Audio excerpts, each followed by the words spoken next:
Hello, welcome to Ghost Prime Transformers Reviews. Now I know repaint fatigue is setting in a little bit for some of you, but I'm going to take a look at Earthrise Megatron. Now he is a heavy retool, repaint of the Siege Megatron.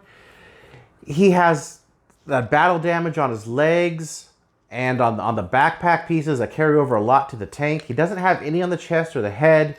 He has a different sculpted head. He has a different sculpted cannon, hands. A lot of little things that are sculpted differently on this, and I think it's by a completely different artist, as I'll show you when compared to the Siege model in the review. Now, he does transform into an Earth tank, kind of similar to an Abrams tank. Of course, he can't be a pistol because of US gun laws. Now, he has this weapon that kind of takes the place of the other cannon sword weapon on the Siege, and I just don't think this is done as well as the Siege version. Again, which I'll go over in the review. However, he's not a bad figure. If you didn't have the Siege one and were waiting for an Earth version of Megatron, well then I would say pick this one up. He really ticks that Generation 1 box. He looks very G1. So without any further ado, let's get to the review. And as usual, let's take a look at the packaging first. It comes in a very standard Earthrise packaging, which says Megatron, Earthrise right there, Transformers. On the side, you have a very, very nice image of Megatron here. And he looks really, really nice on this. I love the way that this image in particular tells a story with the Autobot Ark right there, like they're chasing after the Ark, and they're in hot pursuit. He's giving commands. He has his fist clenched. This is a great image. On the back, you have the two different modes. The Earthrise image on the side, standard top and bottom. And of course you get the instructions, which are done very clearly. You can see them very nicely, and teal and gray and black. How to transform him, front to and fro. And of course in the packaging is also this map piece, which is right here. See if we get up close to read this. Cybertron. This is the Cybertron. There it is, right there. And has a chain also. And the chains also, just two are the chains that intersect here. So if you're collecting these, again, you might need that piece. All right, so you do in the box, you get his front cannon, which doubles as the sword for Generation 1.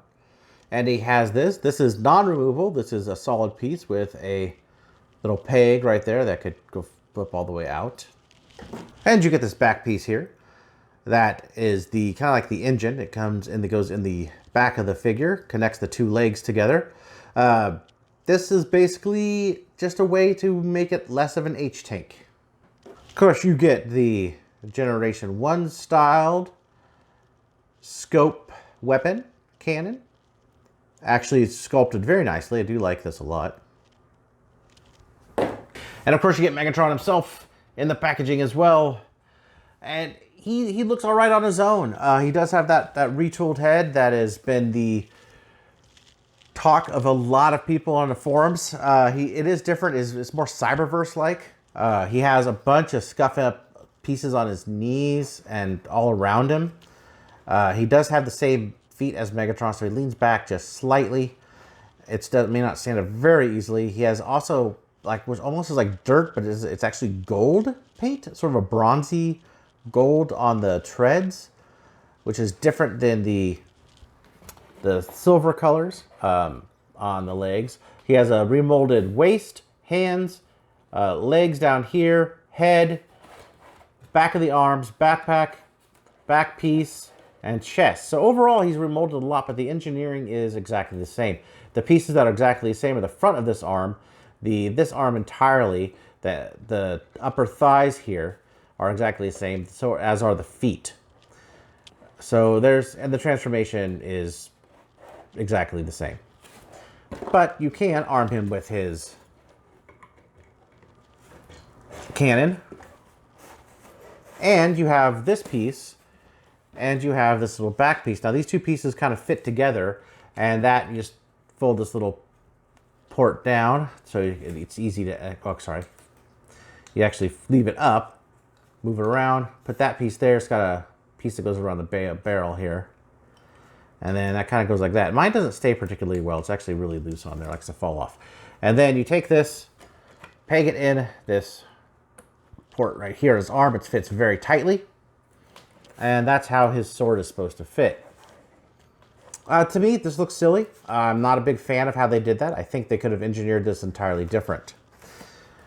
So the articulation on him is exactly the same as Siege. You do get a 360 at the shoulder, up this far on the arms. He has 90 at the elbow. He has a swivel there. You do have this. This is transformation. He has waist. Oh, let's see if I can get it. He has also tight joints. See, piece just falls off. I hate that. Waist articulation. Kind of hindered a little bit by the backpack. Same with the leg, back, fourth, knee, 90. The feet, which are a bit tighter this time around, does not lock in place. It's not click like the Siege does. His head can look up a fair amount. Not really down unless you kind of push it down like that. Then he goes into his chest a little bit. It looks kind of strange, but you could do it. Overall, he's basic Siege. No rotation on the hands either. So let's get into some comparisons real quick.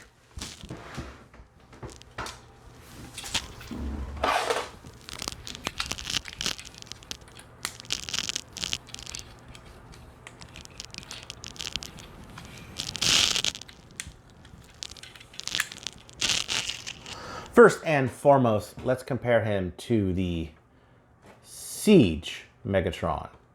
So as you can tell right away, they did fix that top piece on the chest. Now there's a lot of differences and there's a lot of similarities.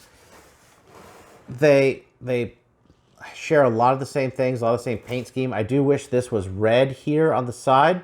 As it is, it's just molded in gray and stays that way. The Decepticon symbol is a little bit lighter.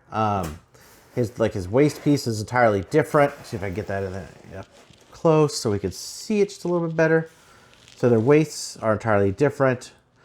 The chest is entirely different. The legs are different. We move the camera up. We could get real close-ups on the head. We could talk about that for a minute. So the head sculpt on the Siege, in my opinion, looks far better than the head sculpt on the Earthrise. The Earthrise looks very much like that Cybertron, as I mentioned. And you have this whole piece right here, which is pointing down, where this is sort of going up. This looks more like the, I would say it looks more like the cartoon, but I actually need to look at the cartoon. But this definitely is more Megatron to me. He looks more stern. He looks more menacing. It's where he doesn't really hear. He's got almost like a Dick Van Dyke chin going on. He has a much more pointy chin. This was definitely work done by a different artist, somebody who is a different concept artist who may or may not, who has a different version of Megatron. It shows. And the reason why I say this is the hands, I'm getting close here. Now the fists here, if you notice the sharp angle on the thumb here, it's more compact. Where if I look at the fist on this guy, those are completely different. See how far up that thumb goes and the fingers go way down? This is a remolded piece also. If it was the same artist, they would be about the same hands. They would probably even use the same, let's see if I can't get the heads close together, probably even use the same model, computer model for both. Now, I don't know why they did that. The one thing you can do is swap heads. These heads are on the same exact ball joint. Of course, you will have some of that Siege battle damage on Megatron's head here if you don't take it off. So getting back into some comparisons, here he is with Earthrise Optimus, and they have a good height together, just like Siege. And here he is with, I believe this is Combiner Wars Megatron, which is one of my favorite Megatrons from the past here. I do like that Megatron. And here he is with the Takara version of the Classics Megatron. Transformation on this guy is as you would expect. You have to remove these pieces here. Now, one thing I do want to point out, that removing this, kind of got to wiggle it, because if you pull it straight out, this tab likes to come out. So you move his weapons entirely first. Take his fists, Fold his fists in.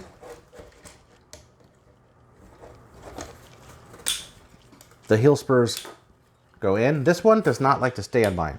It will not stay no matter what I do. It's supposed to peg in there and just, well, maybe I got it there. Oh, nope.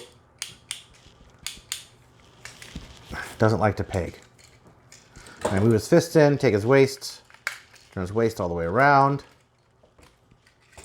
Take the backpack piece, move it up. The arms kind of move them out. Lift this whole piece up. And then what you want to do, take these pieces, kind of move them out, turn it around, arms straighten out, go like that. Take the legs. Now the legs, same as Siege, have this flap here. You move that out on both sides. And you want to move the leg out like so, and then take a hinge here like this. Now just like Siege, rotate it up, but it doesn't rotate all the way. It stays a little bit at an angle like this, and you can see there's an angle right there. And then you fold that in. Now these don't have clips like on the Siege one, because probably that it would be very difficult to get this piece in. Now this piece goes in. This little, the U-shaped piece goes towards the crotch area, and you put that in. Let me get the light in there. Those kind of right here, there's little holes here that kind of correspond with that, and you just stick that just like that. And if I could get that to stay while I'm transforming this leg, you just kind of peg it together like that, like so. So you have that back piece done. So my camera went out, so to pick up where we went off, you have something that kind of looks like this. One thing I do want to point out, that these here, you have to be able to see the pegs through here, because in order to get them to fit right, or otherwise this will not sit flushly here. So to continue, he has some pegs right in there that correspond to peg right there, and that's goes directly into that. And then there's holes here and pegs on the front here. One thing this doesn't have, it doesn't have a bottom portion that folds up and folds in and covers the head. This one I wish had that. It would be a welcome addition. So peg that in to both sides, move this up, and take this whole mechanism like this, kind of move it up, and he peg on the side here as well. So just a ton of little pegs to make sure he has everything in. Peg it in. Let's see if I can get that. It will not peg sometimes for me. There we go. And then we have the top portion here. So his arms, you want to take the cannon and lay it flat sideways. Move this little peg into there. Have this peg here on the peg right there. And we'll take it and shove that in together like this. Again, very much like the Siege. And this is what you have now. So you have this part here. And what this has is a peg there that goes in the barrel. And these are for the two like trigger pieces up here on the arms. And you take that and you slide that just directly in, like so, line it up, and push it in. And there he is as a tank. Turret does turn, and he does roll fairly well.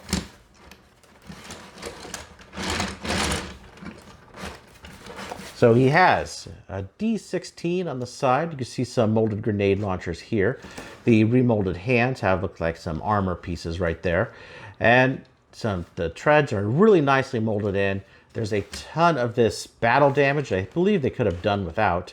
And maybe even made these gray would have been okay if they made it the same color as everything else, and then have these painted a little bit better. If you look at the G2 one, this is all painted. This actually looks really nice. Decepticon logo shows up right there. Like I said, this piece keeps falling for mine. But there he is in tank mode. Now for some comparisons, here he is with the Siege version. As you can see, they are relatively the same size. One thing I would like to point out, if we look at the underside, here's the underside here. He does have very much of that visible head syndrome going on. He's kind of poking out saying hello. And the front here is pretty open. It's not too terribly bad, when it's down like this, you can't really see it. But if you take what the Siege version did, is they actually went a little step further and put a piece there. So it kind of covers it a little better. You don't get as much of that visible head syndrome as you do on this one. It's not too terrible though. Yeah, they're pretty similar. Barrel length the same. Here they are from the top together here. Kind of get an idea of how they look.